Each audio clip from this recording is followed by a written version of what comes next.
Hello everyone, welcome back to Eduvista classes. मैं अंकिता शर्मा आप सभी को करा रही थी हमारा जो वैल्यू एडिशन कोर्स का सब्जेक्ट है the art of being happy, खुश रहने की कला।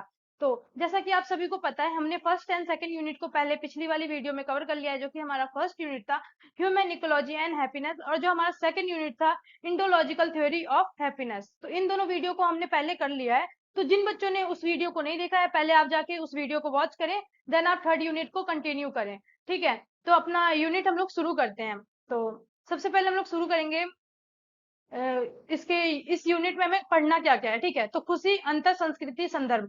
हम लोगों को हैप्पीनेस पढ़ना है क्रॉस कल्चर कॉन्टेक्स्ट में। ठीक है, तो हमें देखना है कि संस्कृति और खुशी का पारस्परिक संबंध क्या है। ठीक है, देन पर्सनल रिलेशनशिप हमें देखना है किस तरीके से हम लोगों को कंपेयर करके कंपैरिजन के पर्सपेक्टिव से हम लोगों को देखना है। देन टूवर्ड सेल्फ एक्चुअलाइजेशन, आत्म साक्षरता की ओर हम लोग देखेंगे, हम लोग खुद का आत्म का बोध कैसे करते हैं, इन सब चीजों को जानेंगे। तो चलते हैं अपने फर्स्ट टॉपिक की तरफ। तो हमारा जो फर्स्ट टॉपिक है वो क्या है? खुशी, सांस्कृतिक संदर्भ, हैप्पीनेस क्रॉस कल्चर कॉन्टेक्स्ट। ठीक है, तो सबसे पहले देखते हैं कि संस्कृति और खुशी होता क्या है, कल्चर एंड हैप्पीनेस है क्या। एक साथ इस वर्ड को पढ़ रहे हैं तो इसका क्या मतलब है? खुशी या प्रशंसा एक ऐसा भावनात्मक अनुभव है जो सभी संस्कृतियों में मौजूद होता है, लेकिन इसके व्यक्त करने के तरीके, इसके स्रोत विभिन्न सांस्कृतिक संदर्भ में भिन्न होते हैं। ठीक है, खुशी या प्रशंसा, हैप्पीनेस एक ऐसा चीज है जो आपको हर जगह देखने को मिलेगा, हर कंट्री में देखने को मिलेगा। बस ये होता है कि जो लोग व्यक्त करते हैं अपनी खुशी को, हर जगह पे अलग अलग तरीके से व्यक्त करते हैं। तो हम लोग आज इस वाले यूनिट में उसी को देखेंगे कि अलग अलग जगहों पे, अलग अलग कंट्री में किस तरीके से खुशी को व्यक्त किया जाता है। तो सबसे पहले हम लोग भारत के निवासी हैं, तो हम लोग पहले भारत के बारे में जानेंगे कि भारत में प्रशंसा, खुशी को किस तरीके से देखा जाता है। तो भारत में खुशी के विभिन्न रूप और परंपराएं हैं, जो कि धार्मिक, पारिवारिक और सामाजिक गतिविधियों में देखने को मिलती हैं। भारतीय संस्कृति में खुशी का प्रमुख स्रोत निम्नलिखित हो सकता है। ठीक है, जो भारतीय संस्कृति में हम लोगों को खुशी का स्रोत देखने को मिलता है, उसको हम लोग जानेंगे। तो हमारा जो सबसे पहला स्रोत है वो क्या है? धार्मिक अनुष्ठान और त्योहार। हम लोगों को खुशी को किस तरीके से देखने को मिल सकता है? धार्मिक, हम लोगों का जैसे दिवाली हो गया, होली हो गया, ईद हो गया। आज हम लोग देखेंगे कि आज ईद है भी। क्रिसमस और अन्य त्योहार सामूहिक प्रसन्नता और मिलन के प्रमुख अवसर होते हैं। ठीक है, इसमें हम लोग क्या करते हैं? एक दूसरे से मिलते हैं, जुलते हैं, और ये एक तरीके से हम लोग की खुशी खुशी का दिन लाता है। ठीक है, अगर कोई त्योहार आता है तो लोग बहुत ज्यादा हैप्पी होते हैं, सोचते हैं हम तो इस वाले, जैसे कि होली को मान लो या फिर दिवाली को ले लो। दिवाली के लिए बहुत सारे लोग शॉपिंग करते हैं कि हम लोग ये चीजें पहनेंगे, पूजा इस तरीके से करेंगे, और लोगों से मिलते हैं, मिठाइयां वगैरह एक दूसरे के घर में बांटते हैं। तो इस तरीके से अपनी खुशी को व्यक्त करते हैं। ईद पे भी लोग गले लगते हैं, एक दूसरे के घर में जाते हैं, भोजन वगैरह करते हैं, तो इस तरीके से अपनी खुशी को व्यक्त करते हैं। तो ये हो गया हमारा भारत का कल्चर जो है। यह त्योहार ना केवल धार्मिक महत्व को रखते हैं, बल्कि सामाजिक जुड़ाव और सामूहिक खुशी का भी प्रतीक है। ठीक है, ये सिर्फ धार्मिक रूप से ही महत्व नहीं है, इससे क्या होता है, हम लोग सामाजिक रूप से भी जुड़ते हैं और सामूहिक खुशी हम सबको एक साथ मिलता है।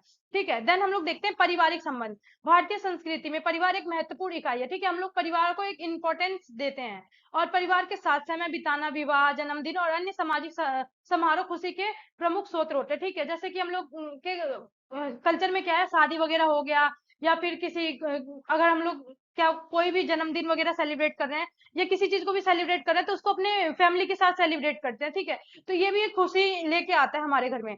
देन थर्ड पॉइंट हमारा है आध्यात्मिकता। योग, ध्यान और धार्मिक ग्रंथ का अध्ययन भी मानसिक शांति और आंतरिक खुशी का स्रोत है। ठीक है, हम लोग योग करते हैं, ध्यान लगाते हैं। ठीक है, योगा मतलब योग वगैरह करना, योगा हो गया हमारा, ध्यान मतलब मेडिटेशन हो गया। तो ये सारी चीजें करके भी हम लोगों को एक शांति प्राप्त होती है।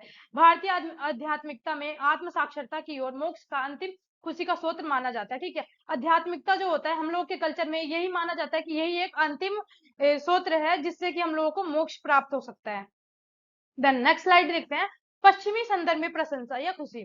ठीक है, अभी तो हमने भारत के कॉन्टेक्स्ट में देखा था, अब हम लोग पश्चिमी देशों में देखेंगे कि पश्चिमी संदर्भ में लोग खुशी को किस तरीके से व्यक्त करते हैं। तो खुशी संस्कृति में खुशियों की अवधारणा कुछ हद तक व्यक्तिगत स्वतंत्रता, भौतिक सुख सुविधाओं और व्यक्तिगत उपलब्धियों पर केंद्रित होती है। ठीक है, तो अगर हम लोग दूसरे कॉन्टेक्स्ट में देखें तो क्या होता है, व्यक्तिगत होता है, पर्सनल भी हैप्पीनेस होता है। हम लोगों को, उन लोगों को मतलब पश्चिमी संदर्भ में देखें तो उन लोगों को एक व्यक्तिगत स्वतंत्रता मिले, वो भी उनके लिए हैप्पीनेस है, या फिर भौतिक सुख सुविधाएं जो उन लोगों को हम लोग टेक्निक के थ्रू सुख सुविधा मिल रही है, वो भी खुशी हो सकता है। तो यही है। तो व्यक्तिगत स्वतंत्रता में क्या है कि पश्चिमी समाज में व्यक्तिगत स्वतंत्रता और आत्मनिर्णय का विशेष महत्व। ठीक है, अगर हम लोग दूसरे कंट्रीज में देखेंगे तो क्या होता है कि उन लोगों को पर्सनल, जो उन लोगों का इंडिपेंडेंट होता है उसके ऊपर वो लोग ज्यादा वो रहते हैं, और आत्मनिर्णय, वो लोग खुद से अपना निर्णय ले सकें, ठीक है।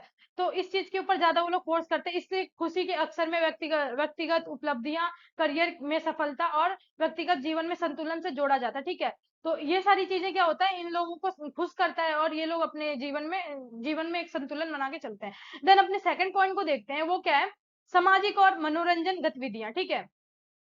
खेल, संगीत समारोह और अन्य मनोरंजन गतिविधियां भी पश्चिमी समाज में खुशी के महत्वपूर्ण स्रोत होते हैं। अगर हम लोग पश्चिमी समाज में देखें तो खेल हो गया, अगर कोई गेम वगैरह खेल रहे हैं, ठीक है, म्यूजिक वगैरह सुन रहे हैं, या फिर कोई ऑर्गेनाइजेशन हो रहा है, तो इन सब चीजों से भी उनको खुशी मिलती है।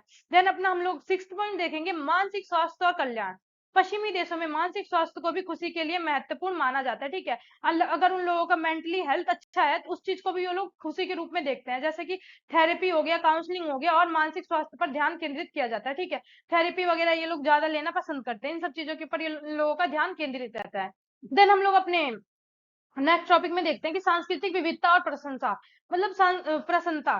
तो अलग अलग संस्कृतियों में किस तरीके से हम लोग प्रशंसा को देखते हैं, तो हर संस्कृति में खुशी के अलग अलग पहलू और मूल्य होते हैं। उदाहरण के लिए जापान में खुशी को सामूहिक सामाजिक सद्भाव और सामंजस्य से जोड़ा जाता है, ठीक है। अगर हम लोग जापान का एग्जांपल ले तो सामूहिक रूप से वो लोग एक दूसरे से मिलते हैं, तो उस चीज को भी वो लोग खुशी के रूप में देखते हैं। जबकि अफ्रीका संस्कृति में सामुदायिक जीवन और परंपरागत रीति रिवाज खुशी का प्रमुख स्रोत होता है, ठीक है। तो अफ्रीकी में भी इसी तरीके से बताया गया है। देन अगर हम लोग इसका पूरे हम लोगों का जो फर्स्ट टॉपिक था हैप्पीनेस का, कल्चर एंड हैप्पीनेस, तो उसका निष्कर्ष देखें तो निष्कर्ष के रूप में हम लोगों को यही देखने को मिलता है कि संस्कृति का प्रसन्नता पर गहरा प्रभाव पड़ता है, ठीक है। जो संस्कृति होती है, हर किसी का अपना अपना अलग अलग संस्कृति होता है, तो उसका क्या होता है, हमारी प्रशंसा पे प्रभाव देखने को मिलता है। विभिन्न संस्कृतियों में खुशी के स्रोत और इसे व्यक्त करने के तरीके भिन्न हो सकते हैं, ठीक है। अलग अलग जगहों पे खुशी के स्रोत अलग होते हैं, उसको अब सामने लाने के, व्यक्त करने के, दूसरों से बताने के तरीके भी अलग अलग हो सकते हैं, लेकिन अंततः खुशी का अनुभव सभी मनुष्य के लिए सार्वभौमिक और महत्वपूर्ण भावना है, ठीक है। इसको व्यक्त करने का तरीका अलग हो सकता है, सब लोग अलग तरीके से, संस्कृति अलग हो सकती है, लेकिन जो खुशी का हम लोगों का भावना है वो एक जैसा ही हर जगह देखने को मिलता है, और ये सबके अंदर देखने को मिलता है, चाहे वो परिवार और समुदाय माध्यम से हो, या व्यक्तिगत उपलब्धियों के माध्यम से हो, या आंतरिक और शांतिक आध्यात्मिकता के माध्यम से हो। खुशी का महत्व हर संस्कृति के विशेष होता है, ठीक है। किसी भी माध्यम से हम लोग को खुशी मिल रहा हो, लेकिन जो खुशी मिल रहा है वो सबके लिए इंपॉर्टेंट है, ठीक है। तो देन हम लोग अपने नेक्स्ट टॉपिक को देखते हैं, वो है खुशी, अंतर सांस्कृतिक संदर्भ और पारस्परिक संबंध में तुलनात्मक परिप्रेक्ष्य। तुलना करके हम लोग देखेंगे जो हमारा कल्चर है और दूसरा जो कल्चर है, उससे हम लोग अपने जो रिलेशन है उसको देखेंगे, कंपेयर करके कि किस तरीके से है। तो खुशी का अनुभव और इसका अभिव्यक्ति विभिन्न संस्कृति में भिन्न भिन्न होते हैं, जो कि हमने पीछे भी पढ़ा है। पारस्परिक संबंध और सामाजिक ढांचों पर इस पर गहरा प्रभाव पड़ता है। यहाँ हम कुछ प्रमुख संस्कृतियों का तुलनात्मक विश्लेषण प्रस्तुत करते हैं, ठीक है। अलग अलग संस्कृतियों का तुलना करके हम लोग देखेंगे खुशी के बारे में। भारतीय संदर्भ में खुशी का पारस्परिक संबंध है, सामाजिक और पारिवारिक संबंध, जो कि हमने पीछे देख लिया है। देन हमारा आता है धार्मिक और आध्यात्मिकता कारक, ये भी हमने देख लिया है। तो आप लोग एक बार इस स्लाइड को पढ़ लेना। चलो मैं पढ़ ही देती हूँ। सामाजिक और पारिवारिक संबंध में क्या होता है कि भारतीय संस्कृति में परिवार और समुदाय का विशेष महत्व होता है। खुशी का मुख्य स्रोत पारिवारिक संबंध, सामाजिक समर्थन और सामूहिक गतिविधियों में निहित होती है। हमने पीछे ही देख लिया, तो इसको ज्यादा एक्सप्लेन नहीं करूंगी, पढ़ के भी समझ में आ रहा है। विस्तारित परिवार का ढांचा और सामूहिक निर्णय प्रक्रिया भारत समाज में प्रचलित है, जो व्यक्तिगत खुशी को सामूहिक खुशी से जोड़ता है, ठीक है। तो यही है इसके अंदर। और देन हम लोग अपना सेकंड पॉइंट देखते हैं। मैं वीडियो को ज्यादा एक्सप्लेन इसलिए नहीं कर रही हूँ क्योंकि कल पेपर है, और मैं अभी नाइट में वीडियो को शूट कर रही हूँ, तो वीडियो अपलोड करना भी जरूरी है, इसीलिए मैं थोड़ा जल्दी जल्दी कोशिश कर रही हूँ कि इस वीडियो को कंप्लीट करके अपलोड कर दूं। देन देखते हैं सेकंड पॉइंट अपना, धार्मिक और आध्यात्मिक कारक। में क्या होता है कि भारतीय स्थान, पूजा पाठ, त्योहार सामूहिक खुशी के प्रमुख स्रोत हैं, जो कि हमने पीछे देखा था, जैसे ध्यान, योग, आध्यात्मिकता, अभ्यास की मानसिक शांति की खुशी के महत्वपूर्ण साधन है, ठीक है। तो ये सारी चीजें हैं। अगर किसी को ऐसा लग रहा हो कि बहुत फास्ट चल रहा है, तो वीडियो को आप लोग स्पीड में जाके उसको स्लो करके भी देख सकते हैं। देन अगर किसी को और ज्यादा स्पीड में चाहिए तो उसको स्पीड भी आप लोग बढ़ा के देख सकते हैं। देन हम लोग देखेंगे पश्चिमी संदर्भ में खुशी का पारस्परिक संबंध।